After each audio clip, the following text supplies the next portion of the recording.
What is up, good people? It's your boy Kelvin coming at you, man. Salute to everybody out there, wherever in the world you may be. I hope y'all doing well, man. So let's get right to it. As you see on the thumbnail, this video is about the Bleacher Report top 100 NBA players. Now, I know everybody been talking about it the last few weeks, but a buddy of mine, if you're a new subscriber, you probably you never heard of him, but a friend of mine, his name is Mark. He came through. We chopped it up about a few players on the list. Now, I will say there are two guys we did not speak about, and we're not going to speak about. Number one would be LeBron James. Everybody talk about him. We talked enough about LeBron. We're not going to speak on him. And the other guy is Kobe Bryant. Everybody across the internet has been talking about Kobe Bryant the last couple of weeks. We decided, to do something different. We got nothing but love and respect for Kobe Bryant. We both do not agree with the LeBron James ranking or the Kobe Bryant ranking. That's a bunch of BS. But we decided to do something just a little different. So there are 5 guys we talked about. There's 2 of them we agreed upon, we talked about, and then each one of us picked 3 guys that we decided to talk about, whether they rank too high or too low. Now, just for time constraints, this video, this is part 1. It's gonna be multiple parts, probably 3, 4, maybe even 5 parts, because it was such a long conversation. And I'm gonna release it at different times during the week. So this is just part 1 of our conversation. Y'all sit back and enjoy the conversation, and I'll be back in the end for a couple thoughts, and y'all enjoy.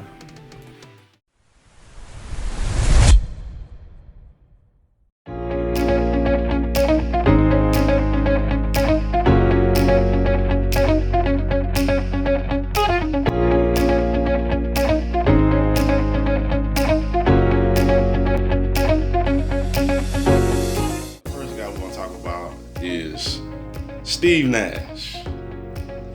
Steve Nash to me is ranked way too high on the list, and I think people kind of overrate Steve Nash because of those 2 MVPs he won with the Phoenix Suns. And me and you both grew up watching Steve Nash. We both grew up in Dallas watching the Mavericks and stuff like that. And so we seen Steve Nash every night when he played. A lot of people did not see Steve Nash except maybe a game of the week or the playoffs or whatever. And I think people are over-exaggerating and overrating Steve Nash as far as his Dallas Mavericks career. So I'm gonna let Mark talk about that first. You go ahead. All right. Well, I agree with you. I'm not sure where it all stems from, but everyone acts like or speaks like Steve Nash was with the Mavericks like he was the Steve Nash with the Phoenix Suns. And he was not. He was not. He was a very good player. But as I've told KB many times, people talk like he was averaging 21 and 11 or 18 and 12 there with Dallas. No, he was not. He was averaging, I think his peak year, he was around like 17.6 and like 8 assists, something like that, which are very, very good numbers, but it's nothing that's amazing. It's nothing that's amazing. If you were to go through the league and look through the NBA at that time, and you look up the stats, it was multiple players putting up those numbers, which were 18 and 8, 17 and 7. Multiple players that you wouldn't even think about. Yeah, I'm looking now. His peak year with the Mavericks was 02. And he was 18 and 7. You might as well say 18 and 8. And so, I mean, that's not, I know, because I'm looking at the MVP numbers here. They're like 18 and 10, 18 and 11, stuff like that. But it was different, man. Steve Nash with the Mavericks was not the impact player that y'all make him out to be like he was with Phoenix. To me, this is just me. I know people might disagree, but Steve Nash to me was the ultimate system point guard. When he went to Phoenix, it was the perfect system. He had the perfect players around him, a wide open style, running gun. You know, he had the great finishers with Amari and Sean Marion, and he had Barbosa and Dial and Raja Bell. It was just a perfect fit for his skill set. And I think people just really overrating Steve Nash, particularly with the, Dallas Mavericks. They think that, he was like that at his time with Dallas as he was with Phoenix, which is not the case. Well, I agree with you again 110%, but a lot of that stems from the Mavericks just winning so much. The Mavericks were always putting up 55 wins, 53 wins in a very, very tough West. Right. So people were like, they have to get somebody credit. We already know people gonna get Dirk credit, but we've spoken about Dirk before, but people also like to discredit Dirk. So yeah, I don't know why. That contributes to them even catapulting Steve Nash even more. But the fact of the matter is, if it was so much of Steve Nash being that great, why did the Mavericks excel or do better after he left for another 12 years or 10 years?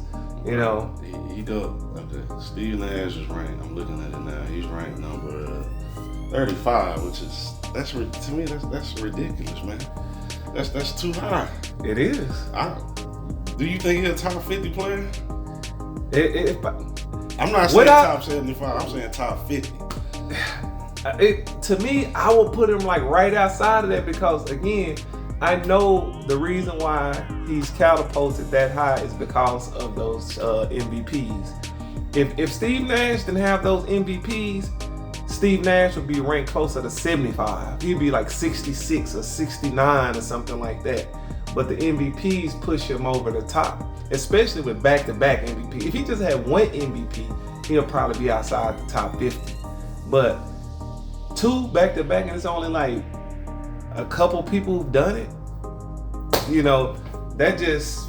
And then I know another thing with Steve Nash, with these new age, new era ranking people or whatever, they very heavy into analytics. And Steve Nash with the 50, 40, 90 and efficiency and stuff like that, they push him up the list, but it doesn't take into account the actual feel of the game, man. Stats and analytics, that's cool. I'm not a big stats guy. You might feel different, but I'm not. I'm more into eye test and just watching the game. And Steve Nash with the Mavericks, no, he's not. No.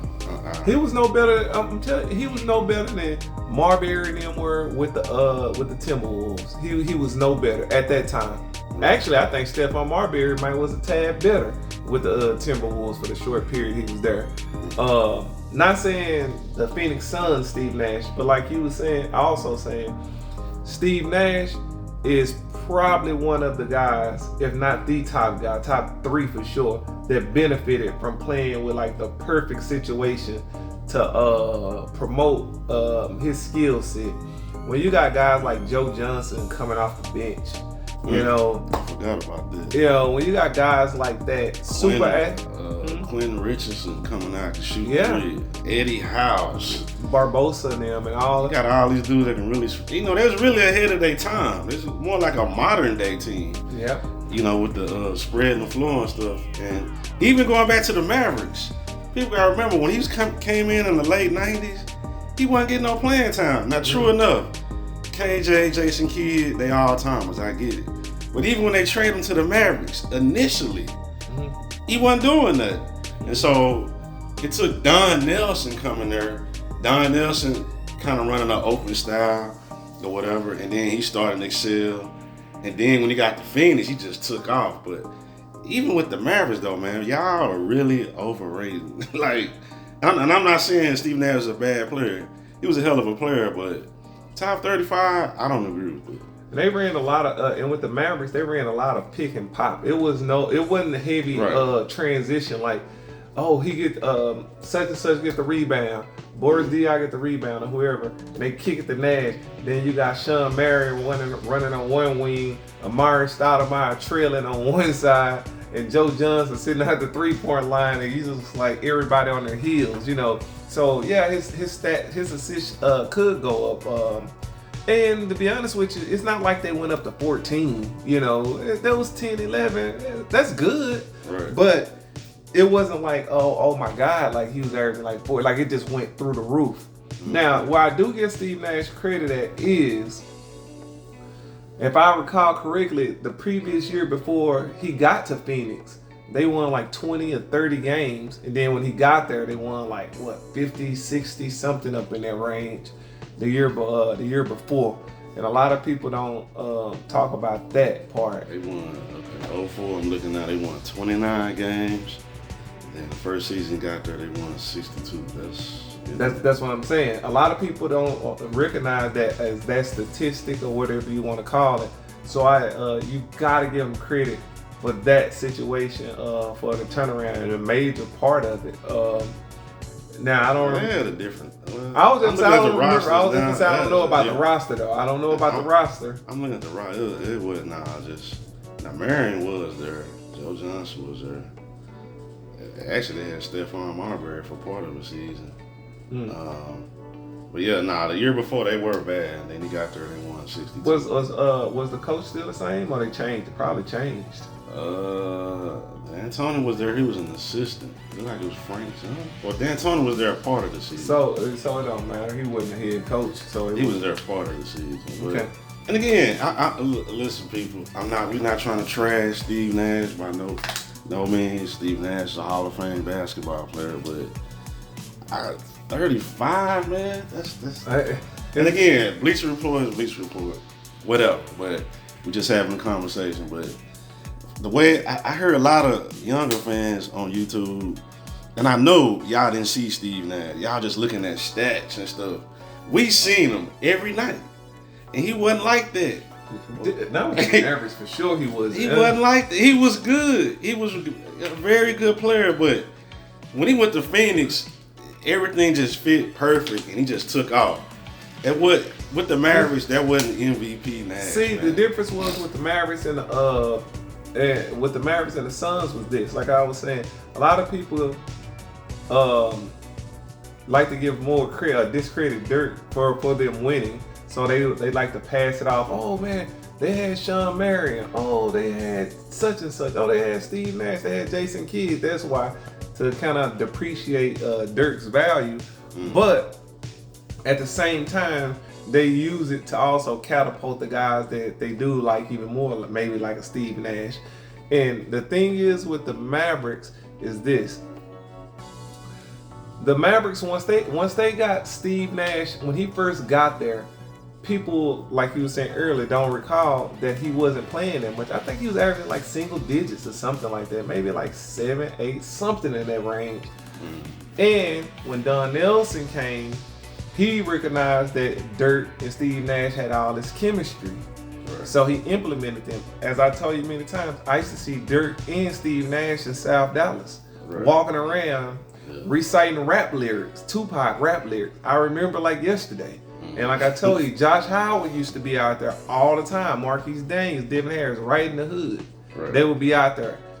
A couple Cowboys would be at the car wash on MLK. That's just what everybody did. And this was before Steve Nash got established. And once you see that chemistry, Don Nelson being the great coach that he was, being ahead of his time, he implemented Steve Nash into the system. Seeing how good of a shooter he was, Steve Nash basically was like, I'm not saying John Stockton, who's better, who's not better, but I'm saying his efficiency was like John Stockton. Like if he shot it, you thought it was going in. If he shot it, But like you always say, winning matters. And Steve Nash never won, so it's kind of hard to have him that high if you like have a heavy base foundation on winning, because he didn't. I'm looking now, like the first year Steve Nash took off with the Mavericks in 02. They was number 1 in offense, last in defense. And so Don Nelson, like you said, he opened up the offense. And then they changed the rules also. They took off that hand checking and stuff in 02, 03, around that time. And that's when his career took off. And so, again, nobody's trashing Steve Nash. I know he's a stat guy, analytic guy, but you had to see him. We seen him every day. And I really think I heard a lot of y'all talking about Steve Nash. Y'all overvalue him with the Mavericks. I'm sorry, y'all just do, and I just think 35 ranking, that's just too high. I think you agree that's too high. I do. And y'all confusing the Phoenix Steve Nash with the Mavericks. With the Mavericks, he was good. If you want to say very good at times, fine, but not a superstar. Definitely not a superstar, and not the MVP he was in Phoenix. He was one of the rare guys that was a late bloomer. He took off when he was 30 years old. He was 30 years old when he went to Phoenix. I'm looking now. He got his own. See, with the Mavericks, he was never gonna be the main cog in the wheel. It was dirt, go through dirt. When he got to Phoenix, he was the engine. Right. He was the most important, most valuable piece to the car. Right. So of course he get more respect or more recognition for what he done in the Suns, as he should. Right. But as far as the Mavericks, he was a good player, or like you said, a very good player, borderline star. But it was no way to me he was one of those guys to where you just turn your head like, oh man, he's this, he's that. No, he was really good, All right, so that's just our thoughts on Steve Nash, man. It's not by no means trashing him. We just think y'all are overvaluing him and kind of overrating him. To me, I don't know if he's top 50. You said you might have him in the back end of top 50. I don't know, but yeah, I just think he's a little overrated. That's just me, man. But that's that on Steve Nash. All right, good people. That's just part one. Conversation me and Mark talking about the great Steve Nash. Again, we're not trashing Steve Nash. We just think that 35 is a little high. That's that. Appreciate everyone who took time to listen to the video. Be on the lookout for part 2 coming later this week. Y'all be easy.